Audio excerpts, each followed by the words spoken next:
All right, Juliana, you're here on the network. Thank you for joining me this evening. Yeah, I'm happy to be here. Thanks for inviting me on the show. Yeah, of course. So we're going to talk about a few things, but specifically Ibogaine. Is that how you say it? Uh, Yeah, Ibogaine. Ibogaine. I heard a little bit about this. 'Cause I'm big. I enjoy talking about psychedelics and the movement of things happening here, but it's the least that I know about. I would say Hmm. about this. So let's talk about a little bit about what is Ibogaine, and then we're going to jump into your journey around this whole deal. Sure. Yeah, Ibogaine is often the last psychedelic that people find out about because it's so different than the other ones people typically know, like LSD, mushrooms, and peyote. And that's because Ibogaine, well, it comes from a plant called Iboga, but it is a psychedelic, but it's in a different category of drugs. It is not a hallucinogen. It's something called an onergenic drug, which is a dream state drug. And there's not many drugs in this category that are commonly known about. So the difference with Ibogaine is it hits every receptor site in your brain, whereas hallucinogens only target a few of them. And so Ibogaine has a plethora of effects that are dramatically different than hallucinogens. It's also not something you would ever do recreationally. Whereas hallucinogens can be more outward journeys where you can interact with people and the outside world. Ibogaine kind of leads you to turn inward, and so you're basically in a dreamlike state, laying down for the experience. You're not asleep and you're not awake. You're somewhere in between, having closed eye visions. If somebody were to ask you a question, you would respond maybe with a 10 or 15-second delay. So you're very much in this kind of inward journey. And a number of things can happen on this journey. People report a whole plethora of things, but it's long, it can be hard, it can bring up a lot of emotional stuff you don't really want to deal with.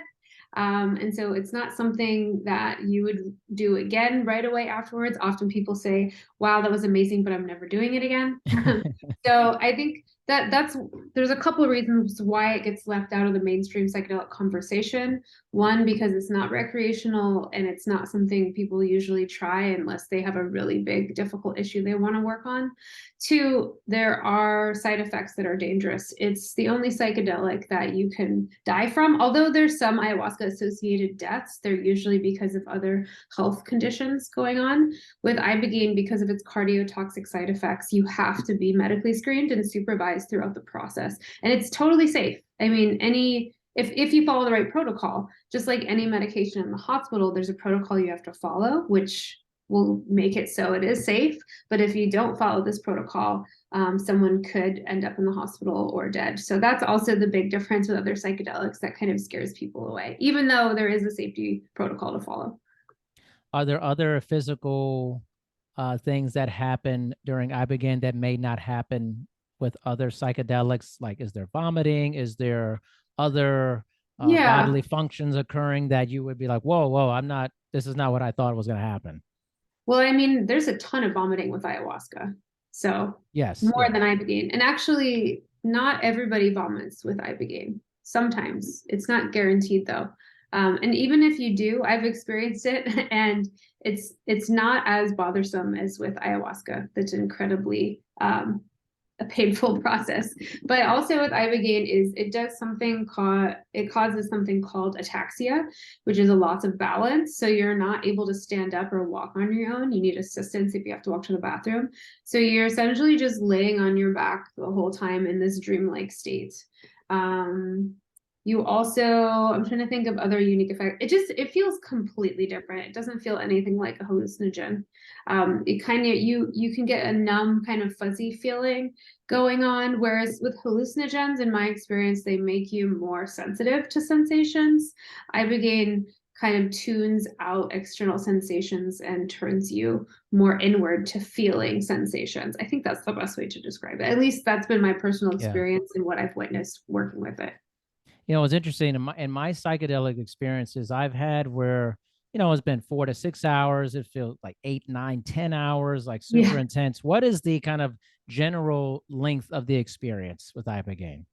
So if you're doing a typical one night dosing, which is what many clinics do, it's 8 to 12 hours. ish Ooh. is the primary, yeah, the strong effects. And then even after that, there's a 24-hour processing period where you're not in it, but you're not out of it all the way. You're just processing what happened.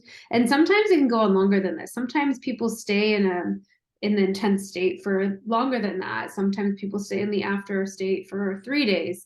It really depends on the person and their metabolism. So it's kind of a wild card in that way. And also in Gabon and Cameroon and parts of the Congo where they've used it traditionally as a part of a religion called Bwiti, they can do different types of dosing depending on the village and the type of Bwiti they're doing. Some places might do dosing over a longer period of time, which would leave you in the experience longer. And they also feed you the root bark. It's the root, the second layer of wood on the bark of the plant. And so they're eating spoonfuls of essentially wood mulch as opposed to the pure ibogaine.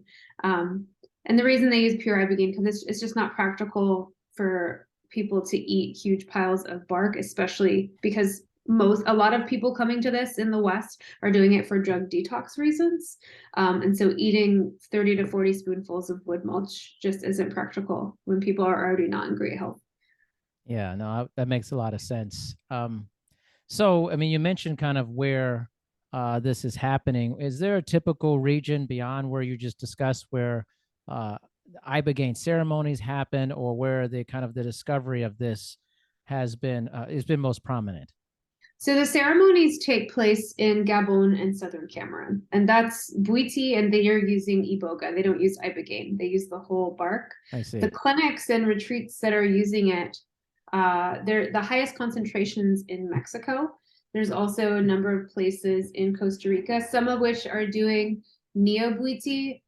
Sometimes I call it white people Bwiti because it's people that have trained in Gabon under Ngangas and Nimas, but which is like shamans basically in Bwiti, but they're doing kind of their own version of it. So that's more popular in Costa Rica. But I would say most of the people that I work with are going to Mexico. And there's also some places in Portugal as well. Spain, Greece has one. They're more and more popping up around the world, but Mexico is the most popular place for US citizens. Can you speak a little bit about kind of like the origin of ibogaine, in a sense, like Yeah. you have these, especially in psychedelics, you have this kind of this whole thing of this very long ancient history of native peoples in different places using Mm-hmm. these and practices.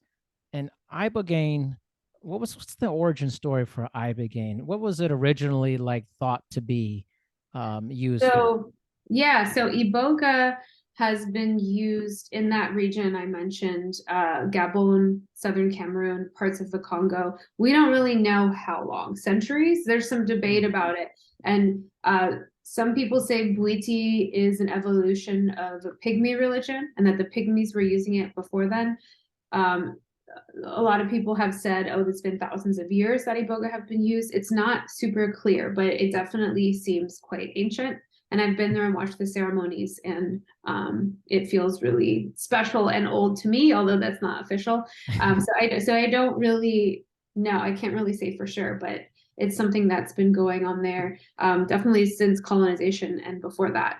And how it got to the West was, well, first of all, in the early part of the 1900s, France had, stolen some from Gabon and brought it back, and they synthesized it into this low dose ibogaine energy pill, which wasn't on the market for very long. It was a small amount, so it wasn't like the full dose, obviously, or they wouldn't have marketed it for energy. They took it off the market after a while, and then it was just kind of sitting around in labs. And in the early 1960s, a man named Howard Lotsoff, who had friends working at a university chemistry lab, was given ibogaine and was told, this is some weird psychedelic from Africa. Do you want to try it? He said, sure. At the time, he was dependent on heroin. He took this ibogaine by himself, and he had a really intense wild night. And the next day, he was not in withdrawal from heroin, and he didn't want to go get any heroin. And this is quite a miraculous thing for someone dependent on heroin. So he started treating other friends who were dependent on heroin with this, and the same thing was happening to them. And so Howard Lotsoff and his wife Norma Lotsoff spearheaded the development of Ibogaine for the treatment of substance use issues through the 60s, 70s, 80s, 90s. And in the mid-90s, their FDA actually started clinical trials, which were abruptly halted and called off partway through. And it's not super clear why that happened, unfortunately. But Howard did train a number of people. He was helping to give treatments in the Netherlands in the 80s and some other treatments through the 90s. And so a lot of the people working, we call them Ibogaine providers now. A lot of the older ones were trained by Howard or people he trained back then. So he's kind of like the Western Ibogaine treatment grandfather. Isn't that interesting how, something that literally like one dose or one experience could take someone and completely alter the trajectory of their addiction or their experience. But then there's this hesitancy by larger institutions to want to research it and support it. I find that very interesting always. It's almost like there's certain places they don't want people to feel better almost like instantly. There's no revenue in constant, like if someone goes, I'm good, like they Well, want that's this, the thing. Yeah. I mean, the FDA doesn't approve one-time treatments. I think right. that's part of the reason. It's always maintenance treatments. So Yes. I don't know, I think that the way that Ibogaine will get into the US, it'll have to be marketed in a different way. There's already people trying to make a version of it that removes the psychedelic component and turns Yeah. it into like a opioid maintenance. I mean, which is great. Anything that helps people get through withdrawal is awesome, but it's not the same as having a full Ibogaine Yeah. experience. So, But isn't that at odds like with wanting, like, to me, like there's an ethical issue with like, oh yeah, one time this is going to help somebody kick this.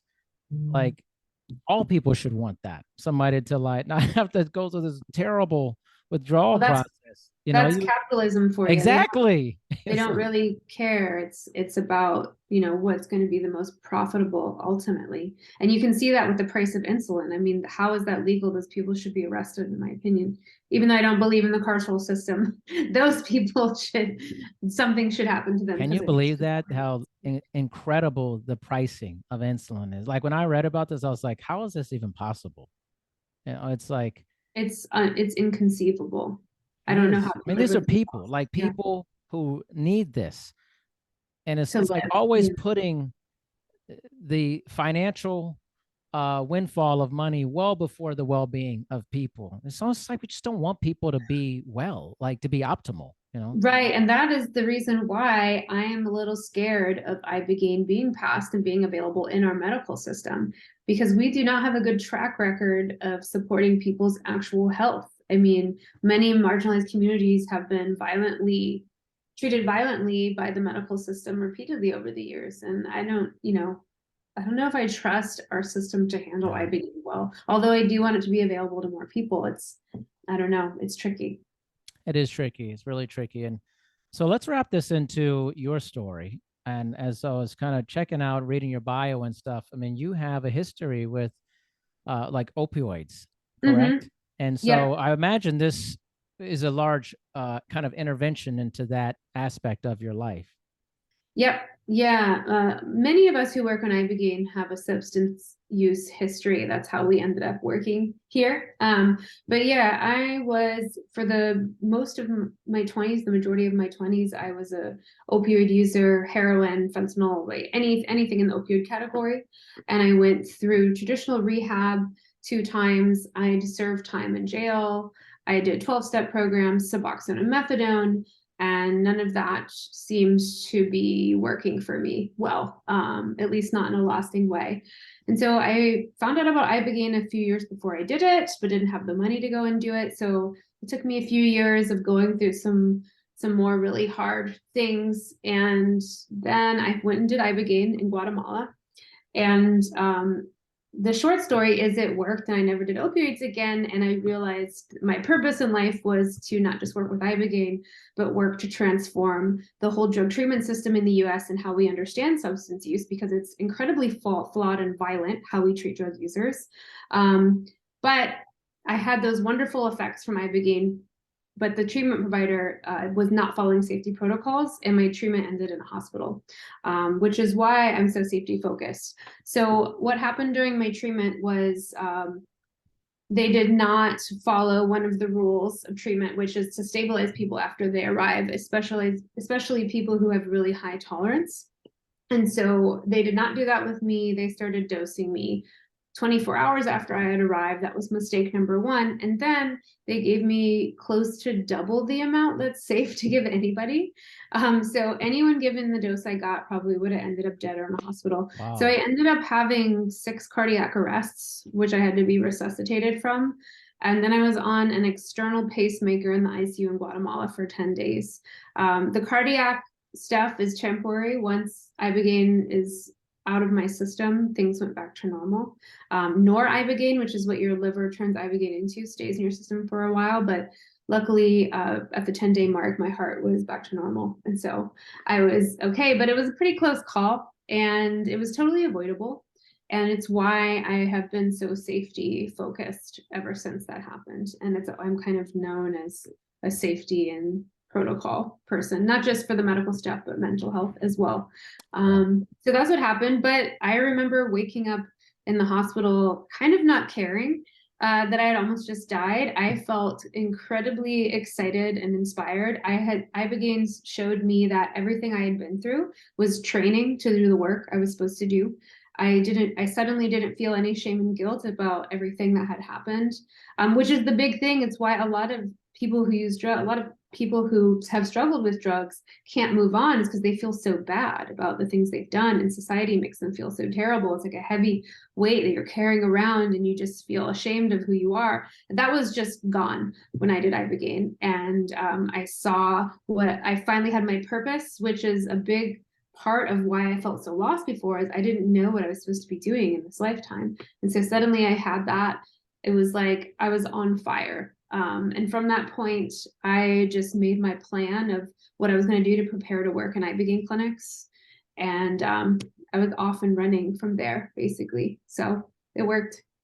All right, that's a wild story. Yeah. Like really, I mean, like, most people who like would have like this serious medical uh incident along with this might be go, wow, that was too intense for me. Like you had that, plus you felt like, yeah, that was incredible for me. Like, Yeah, I mean, I remember thinking this is the future of opioid treatment. And it's because wow. I went through so many crappy treatments in the US that didn't work and that didn't address things. Well, one of the problems with traditional detox and rehab is they do not address the neurochemical imbalances that are going to be there after years of a substance dependence. Your serotonin and dopamine and GABA and acetylcholine is all over the place. It's a mess.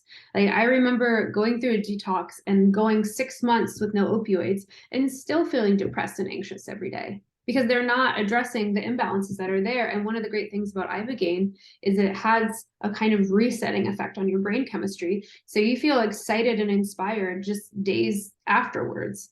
And you do not see that with a regular detox. So for me, I was just like, oh my God, this is unbelievable.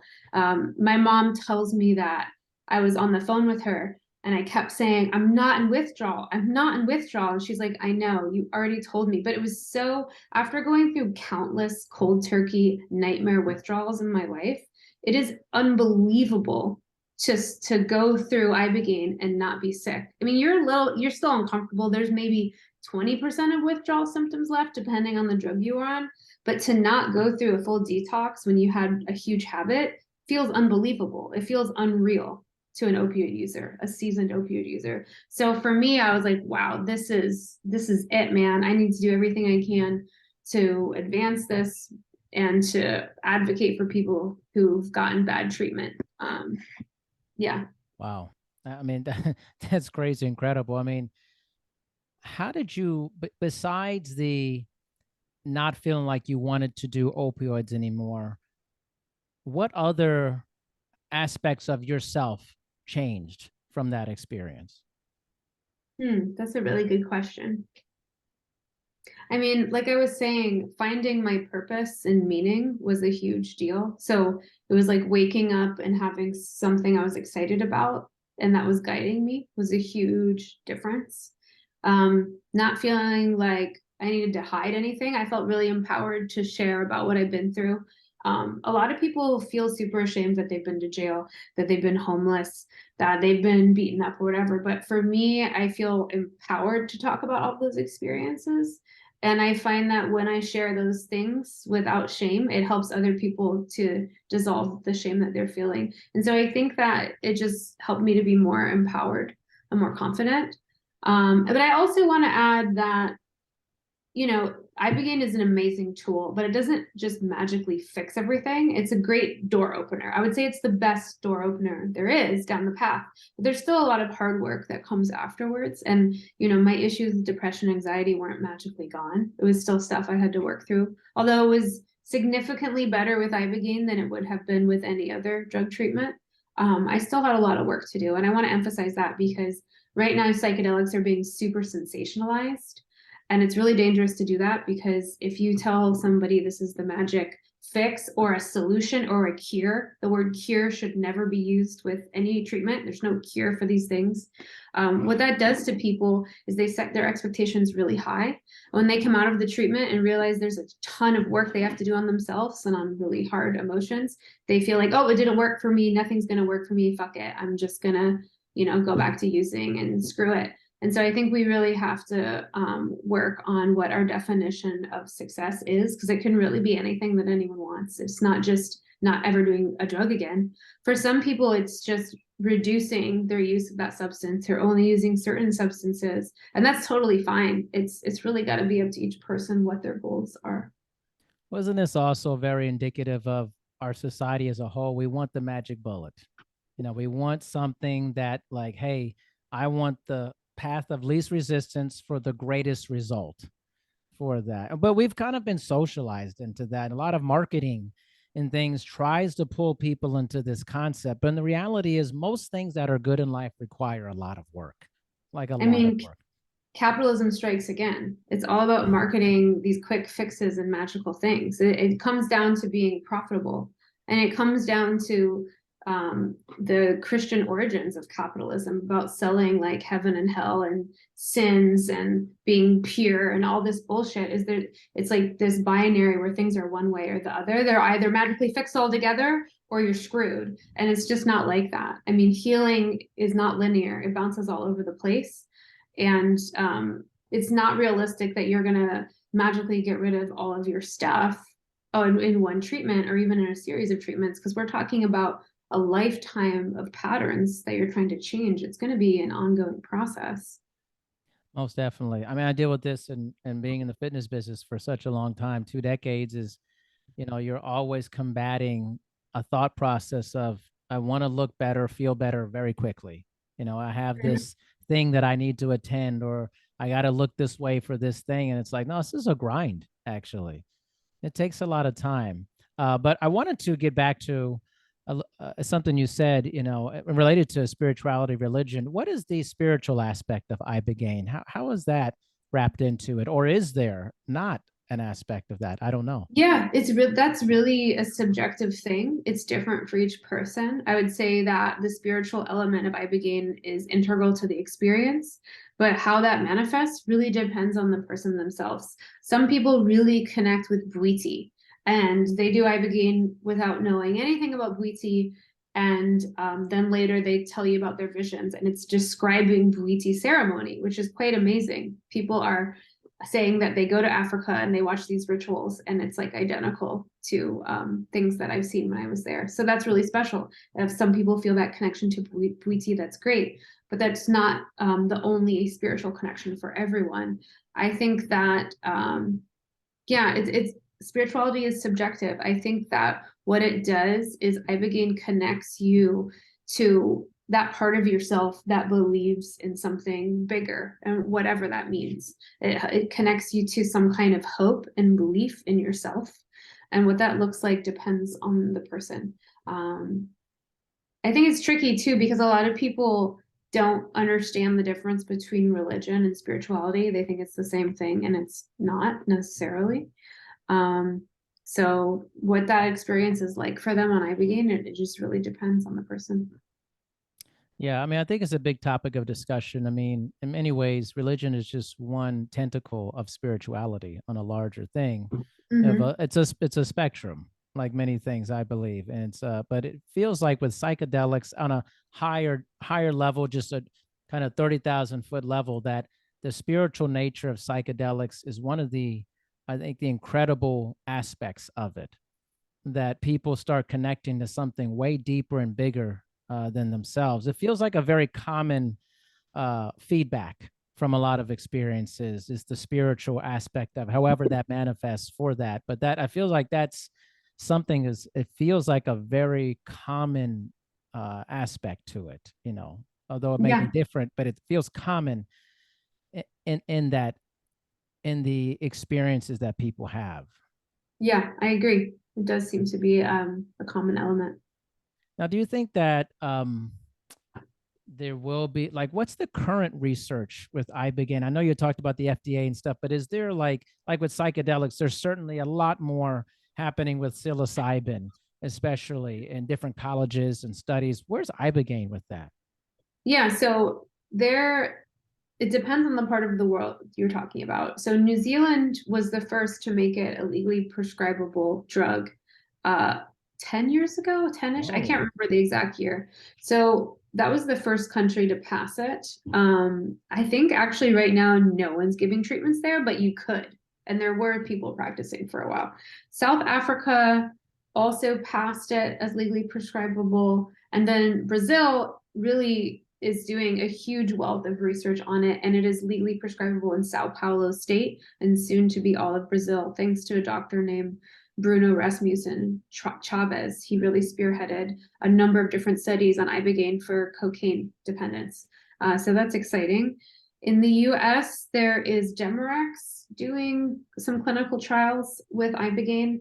I feel like I wrote an article a year and a half ago and was up on the research to that point, but in the last year, there's been developments that I may not be aware of.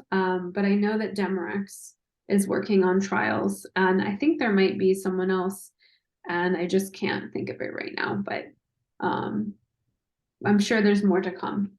Do you Oh, ever run it? also another important one is a group called ICERS in Spain is doing Okay. a really exciting study on a low dose protocol developed by Claire Wilkins, one of my friends and colleagues, for low dose ibogaine for methadone. The methadone and Hmm. Suboxone are really tricky to get off of, and the one dose of ibogaine doesn't work for them.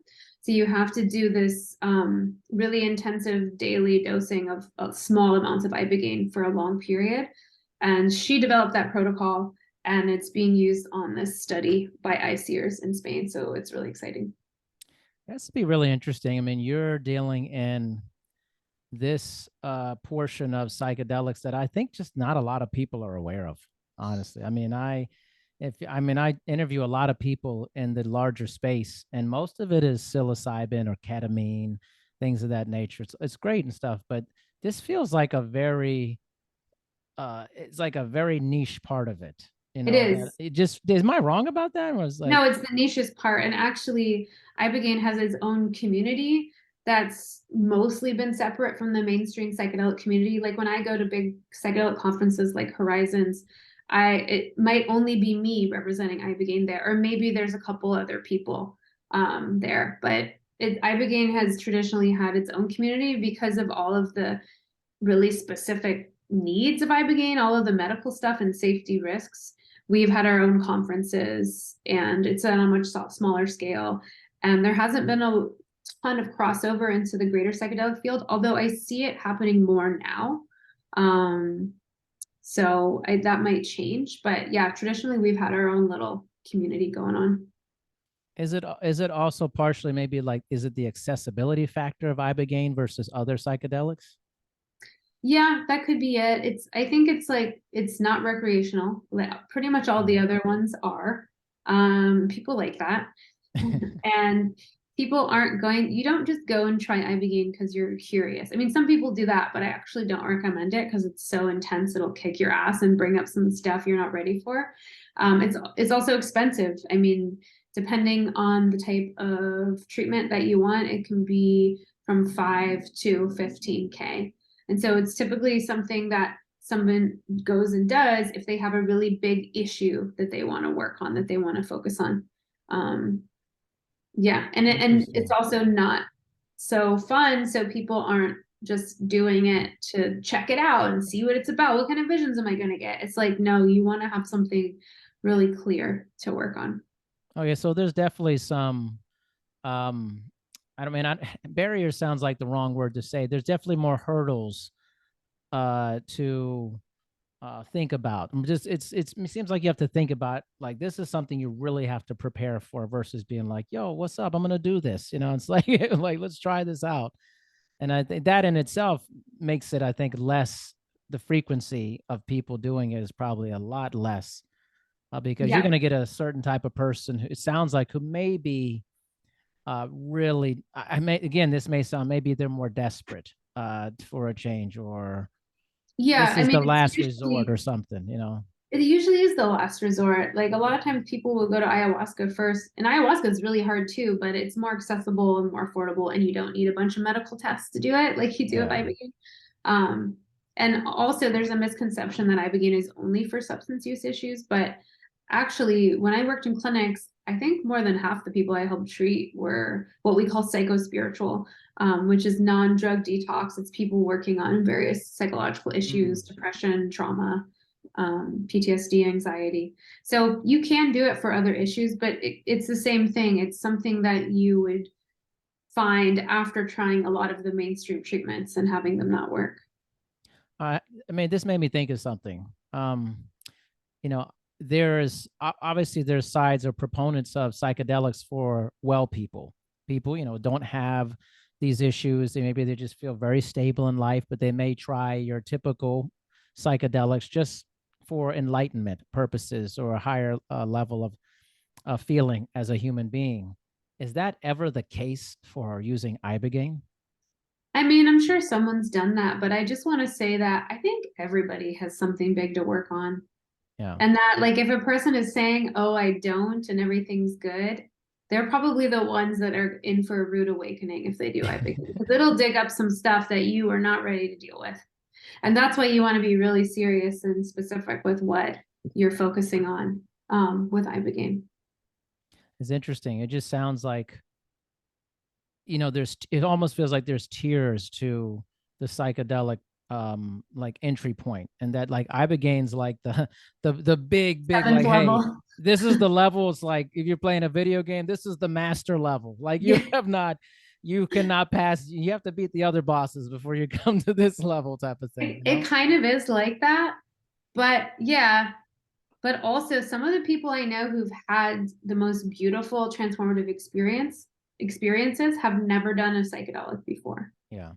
Because I think the way that works is they don't have expectations as much as other people. Like people that have done ayahuasca 60 times and 5-MeO however many times can often have the hardest experiences because they're looking for something specific. And that's the other thing with Ibogaine. You got to come open because you can get any plethora of things. Some people will have these really amazing like long visions to tell you about like a storyline from start to finish, just these incredible things they saw and beings they interacted with. Other people talk to dead ancestors. Some people relive suppressed childhood trauma that was really, really hard to relive and that they weren't expecting. And then I didn't, for example, I didn't remember anything. And that happens sometimes too. And so it really depends on the person. It's a wild card. Yeah. No, I totally get that. But what's your future with Ibogaine? Like, what do you see yourself doing with this and how it's like going to be a part of your life moving forward? That's a really good question. I'm trying to figure that out. I'm in my last semester of a social work master's with the goal of being a psychotherapist. And I am sure I'm going to continue my work doing prep and integration with people doing Ibogaine treatment. I'm also want to continue my work as a consultant for clinics, which is sometimes I give people safety training and mental health training who are opening new clinics. I love doing that. Um, My big dream would be to have a training and certification process for people working in Ibogaine, even though we can't force anyone to be certified because Ibogaine treatment as of now exists beyond regulation. And so anyone can open a clinic in Mexico with a couple $1,000s, which is a little scary. Yes. So I still would like to have a training program available because people are showing up out of nowhere all the time, opening clinics without training. So I would love to do that. It might be in conjunction with our organization. It's called GITA, Global Ibogaine Therapy Alliance. It was operating for some years and shut down. It's now being revived. So we might all work together to come up with some kind of program. I'm not sure. Don't like, I can't guarantee that. I can't speak on their behalf, but it's something Sure. that's been talked about for a while. And the other thing is, 50% of the message I got when I did Ibogaine was that it was my job to work to transform the drug treatment system in the US and how people understand substance use. And that's not just pushing Ibogaine treatment, that's like a core philosophical thing. Because the way that people understand problematic drug use is completely skewed and wrong. I don't know if you know Dr. Carl Hart. I do. He's amazing, and he's done some really groundbreaking research that has shown that, one, addiction is not a disease. It doesn't even fit the definition of a disease. It's not something you're doomed to have forever. Many people try hard drugs and don't end up with a problem. That's true. And a lot of people who have problems with substances can later on not have problems with substances anymore, because as you address the core issues, you won't need to numb yourself out anymore. And so I think there's a lot of stigma. There's a lot of really bad treatment that's super hierarchical and tells people, don't listen to yourself. You don't know any better. You have a disease. You have to submit. You have to say that you're powerless. They use these horrible dehumanizing terms like clean and dirty, and horrible terms like addict that are equally dehumanizing. And so a lot of my work, I'm not sure what that's going to look like, but ultimately I would love to develop curriculum and give training to clinicians in the field on how to work with people using substances, and to get rid of these old archaic rehabs that push this this agenda pushing nonsense that makes people feel super disempowered. So I don't know what that's going to look like. I don't know how I'm going to balance doing my Ibogaine work with that. Time will tell. I'm still envisioning now what everything is going to look like. I mean, I think that's a good answer. I mean, it's hard to know what the future is. I mean, and I talked to so many people in the larger space, and I think there's a lot of hope for psychedelics in general, and all the amazing experiences and the research that's happening. But man, am I glad that there are a lot of people like yourself out there who are making this part of their life's work Yeah. to help others. And there's also a lot of other research happening on different psychedelics for substance use issues. Mescaline, for one. Yep. An org called Journey is working on that. I think that all of the psychedelics have promise to treat people who struggle with substance use or other behavioral issues too. So it's a Yeah, really exciting time. it is. And I think it's also kind of as we end here, it's just there's a re-education that has to happen with how we view these things. Clearly, I mean, there's people still have stigmas from way in the past about these substances. And, again, it's just what they were socialized into in many ways, or what was fed to them, instead of really thinking about it and looking into it actually for Yeah. that. So people like yourself are leading the charge. And I was super stoked when you were open to talking to me, because I was like, I know nothing about Ibogaine, like nothing. I need to educate myself. I had heard from one friend like several years ago who was like, I think I'm gonna like I'm desperate. I'm gonna try this. And I was like, what is that? Like, and so I've been Yeah. on this journey to find someone who like really deals in this. And Cool. it's amazing that we got to connect. So please let everyone know how they can connect with you, Juliana. Yeah. My Instagram is one way at Juliana MU. It's Juliana MU. Or my website is Inner Vision Ibogaine. You can connect with me through there. Yeah, I would say those are the ways. Fantastic. Juliana, thank you so much for spending some Yeah, time with thank me. you. Yeah, Thank you really for having appreciate it. me. Of course. Juliana, everyone, thank you. Thanks.